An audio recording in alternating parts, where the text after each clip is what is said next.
आठ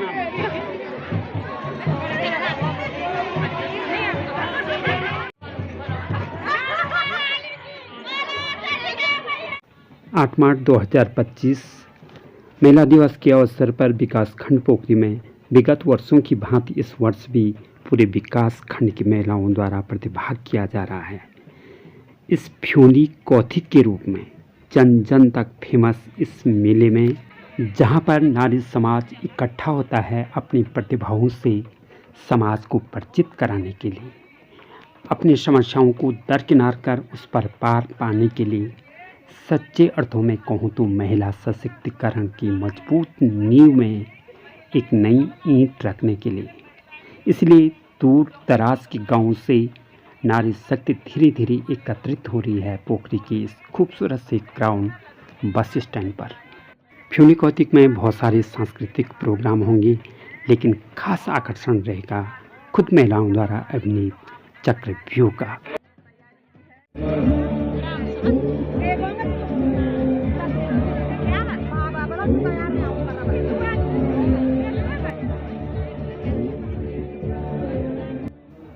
सूर्य नमस्कार के विभिन्न आसनों का सुंदर प्रदर्शन करते हुए टैगोर चिल्ड्रन एकेडमी पोखरी के ये स्टूडेंट बहुत ही मेहनती हैं, जहाँ जाते हैं अपने कला का प्रदर्शन करती ही रहती हैं।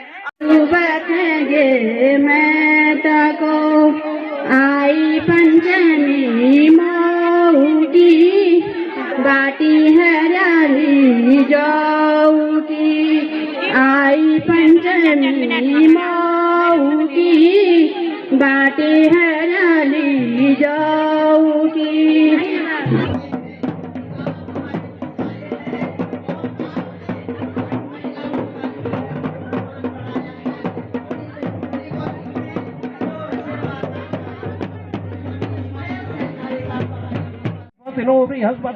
ददातु ओम पयः पृथिव्यां पयोघदीषु पयोदिव्यन्तरिक्षे पयोदाः पयस्वति।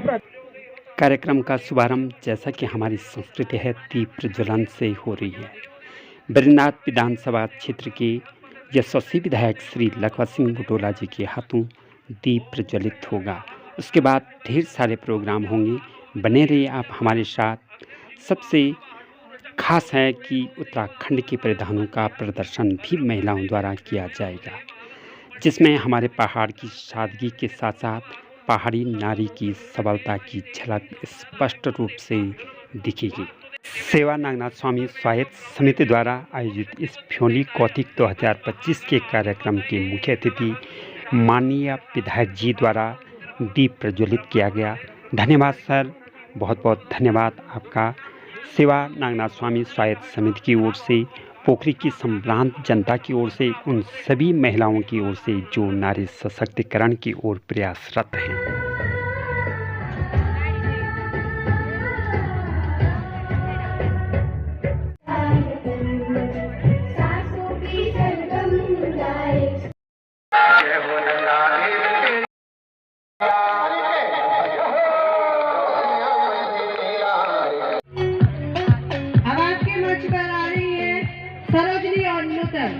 जो भोटिया जनजाति की वेशभूषा को पहनकर इस मंच पर चांद लगा रही है। घाघरा, बाकी, छिपलू और सफेद पागड़ी के साथ खूबसूरती के रंग बिखेरती हुई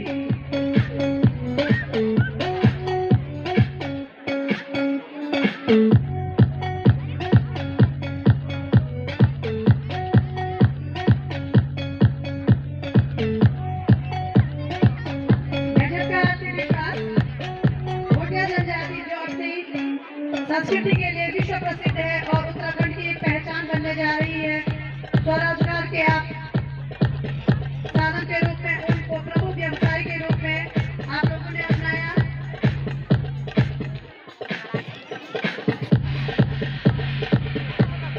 अब मंच पर आ रही है भरती करती बहनें, हाथ में फूलों की टोकरी के साथ। यह पोशाक खंसर और पौड़ी क्षेत्र में पहना जाता है। कार्य करने में बाधा न हो, इसके धोती को पीठ से सीधे आगे की तरफ बांधा जाता है। बालों को फसल और धूप से बचाने के लिए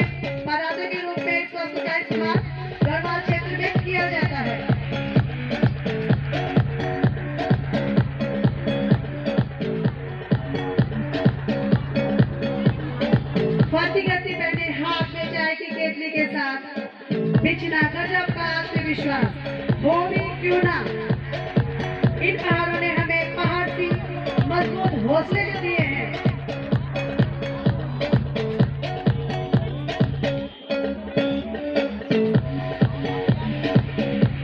अब आप सभी के सामने प्रस्तुत है बबीता और प्रियंका जावा बागुली में। यही वो ड्रेस है जिससे हम सबकी ममता स्नेह जुड़ा है। भूली भूली बिसरी यादें मस्तिष्क पटी पर धुंधली होती हुई, पर ममत्व से भरी है ये यादें। हम सबकी दादी नानी काकी बॉडी की यादों से जुड़ी यह पोशाक अद्भुत। गले में चंद्रहार जो कि अब विलुप्त होता जा रहा है। हाथ में दराती एक कुशल किसान के रूप में हमारी महिलाएं।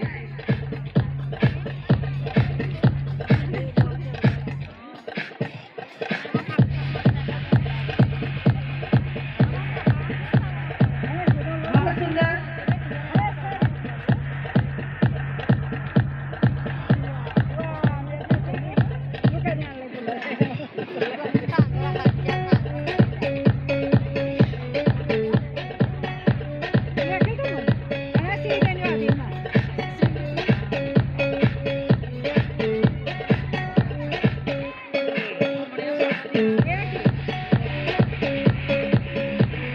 इतनी सुंदर पोशाकों को छोड़ करके आज हमारी बेटी बहूएं पाश्चात्य संस्कृति की तरफ जा रही है, जिसे रोकने का पूरा दायित्व आप और हमारा ही है।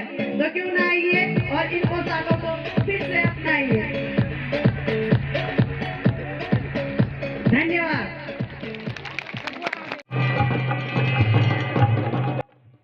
जब किसी काम को अंजाम देना हो तो चुनौतियां बाहें फैलाए खड़ी रहती हैं। उन पर पार पाना आसान नहीं होता है। इसके लिए किसी एक को तो आगे आना ही होता है। इस समय रात के 10 बज रहे हैं और इस समय समाज के कुछ लोग जो समाज को कुछ लौटाना चाहते हैं, देश समाज के लिए कुछ करने का हौसला रखते हैं, किसी परवाह के बिना किसी स्वार्थ से परे लगे हैं अपने सामाजिक प्रयोजन के लिए। विकासखंड पोखरी का ये बस स्टैंड पोखरी, यहाँ पे कल 8 मार्च 2025 को महिला दिवस के शुभ अवसर पर महिलाओं द्वारा अभिनीत किया जा रहा है गढ़वाली भाषा में चक्रव्यूह। चक्रव्यूह जिसपे कि पुरुषों का वर्चस्व रहा है। इतिहास में पहली बार ऐसा होने जा रहा है कि इसको महिलाओं द्वारा मंचित किया जा रहा है, इसलिए ये काफ़ी चैलेंजिंग है। लेकिन उससे बड़ा चैलेंज ये है कि चक्रव्यूह को हमारी मान्यताओं के अनुसार आज रात को ही बन करके तैयार होना है और इसी के लिए लगे हुए हैं ये समाज के कुछ प्रखर लोग, समाज के कुछ सामाजिक कार्यों में बढ़ चढ़कर भाग लेने वाले सामाजिक कार्यकर्ता जो अपना श्रमदान, अपना सहयोग दे करके इस ख्वाब को पूरा करने की कोशिश कर रहे हैं। और इसीलिए इस रात्रि को जबकि लोग खा पी करके सो गए हैं, ये लोग यहाँ पर अपना सहयोग दे रहे हैं। महर्षि वेद व्यास द्वारा रचित महाभारत के अनुसार युद्ध के 13वें दिन कौरव सेना के प्रधान सेनापति आचार्य द्रोण ने अपनी पूरी सेना को 7 गोलाकार चक्रों में खड़ा किया। प्रत्येक चक्र की कमान अपने सेना के एक बड़े पीर भड़कू योद्धा को सौंपी। सैन्य विज्ञान की माने तो व्यूह सैन्य संचालन की एक विधा थी जिसमें प्रतिद्वंदी या शत्रुओं को चकमा दिया जाता था।